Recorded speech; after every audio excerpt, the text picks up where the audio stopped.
Well, the old season may only just have finished, but the transfer window for summer 2023 opens today and some massive deals set to be done. Let's start with Declan Rice, the West Ham captain, set to leave his beloved Hammers after lifting their first European trophy in more than 50 years. Arsenal remain his preferred destination. Talks between the two clubs already underway. Arsenal offering a package that will be worth more than £100 million, as talkSPORT understands it. That would make Declan Rice the most expensive British player in history. I guess the only nagging suspicion with this one is what happens if Manchester City suddenly show some interest. They have the spending power to blow Arsenal out of the water. And surely a young English player like Rice would love to go and work and learn from the great Pep Guardiola.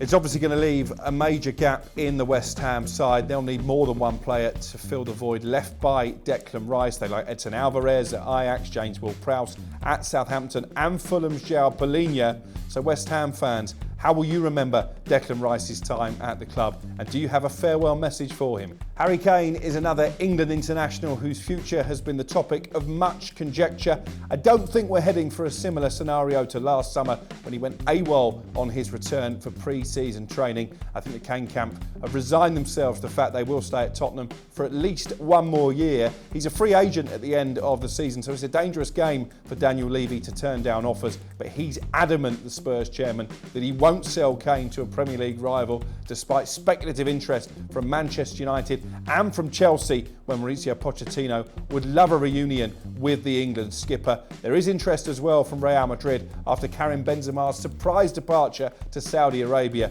but Kylian Mbappe, as I understand it, remains their main long-term target. So Tottenham's asking price of more than £100 million may even be too much for the Spanish giants. So what does it say for Harry Kane's ambition or lack of if he stays at Spurs? I've been quite vocal about this. I think he's earned the right to leave. Tottenham were nowhere near challenging for honours last season. I do think they're in better shape under the tutelage of Ange Postecoglou, their new manager. Will he sign a new contract, Kane? Well, that might depend how they start the season under the Australian. If he feels they're progressing back in top four contention, maybe can even get a trophy in the cabinet, because Postecoglou did that at Celtic. He might just be convinced to pledge his long-term future to his boyhood club. Moises Kaisado was a player heavily attracting interest from Arsenal in January. Brighton were determined to keep him though.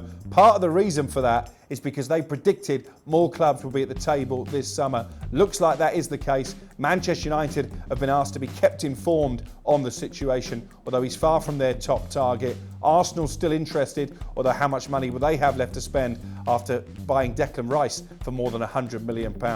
Chelsea looks like Caicedo's most likely destination. Mauricio Pochettino is a massive admirer, and Levi Colwill, the young England player who spent last season on loan at Brighton, could have a big part to play in this. The Seagulls and manager Roberto De Zerbi desperate to keep him for the long haul. There could well be a part exchange deal in the offing. Either way, Brighton are actively preparing for the departure of Kaisado. They've got a deal in place for James Milner to arrive on a free transfer from Liverpool, and there will be more arrivals through the entrance door at the Amex. Chelsea fans will be devastated with this one. Mason Mount, an academy product, he looks certain to leave Stamford Bridge as part of their summer overhaul. Despite the fact Mauricio Pochettino wants him to stay, Chelsea have been unable to agree a new contract with the England midfielder. He's a free agent at the end of the season. They simply have to cash in.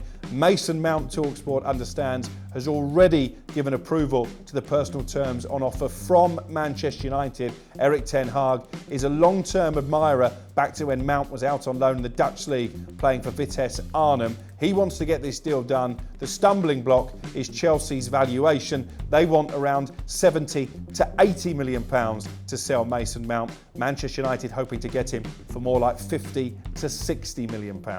So what does this tell us about the direction of travel at Chelsea? Mason Mount in many ways has been a standard bearer for their fabled youth academy, but he won't be the only homegrown youngster leaving Stamford Bridge this summer. Conor Gallagher, he's been made available. Chelsea looking for a £50 million fee for him. Maybe even defender Trevor Chalobah, who played a lot of games last season, but he's another that Chelsea believe could raise decent revenue. Ruben Loftus-Cheek is in advanced talks with AC Milan, and Callum Hudson-Odoi, who had an ill-fated spell out on loan last season. Chelsea willing to sell him as well. Victor Osimhen has become the most talked about striker in the world, arguably, outside of Kylian Mbappe. His goals propelled Napoli into the latter stages of the Champions League and to their first Serie A title since the days of the great Diego Maradona. This is going to be a really expensive deal to do. Napoli looking for in excess, I understand it, of £125 million. He's Chelsea's top target. Pochettino desperate for a new number 9, having decided that Romelu Lukaku isn't the answer to any questions on the basis of his dire showing in the Champions League. Manchester United have got a passing interest as well, but I think the fee might be too rich for them. If Osimhen does end up on these shores, I think it will be at Stamford Bridge.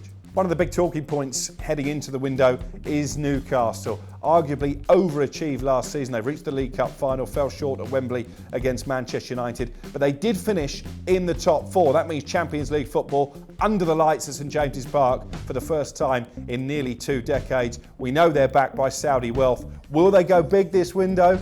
Not according to our sources at St James's Park. They're expected to spend no more than £75 million, plus whatever revenue they can raise from selling the likes of Alan Saint-Maximin, Matt Targett, maybe even Dan Burn, who's become a bit of a hometown hero in the North East. Now, is that genuinely £75 million? If so, it probably prices them out of the race for the likes of James Maddison. Or is this a clever power play on behalf of the Newcastle owners to make it look like they don't have funds to spend so they can get players at bargain prices?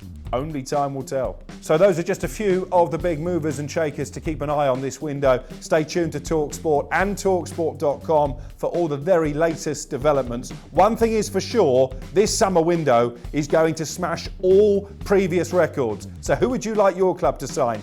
Tell us in the comments.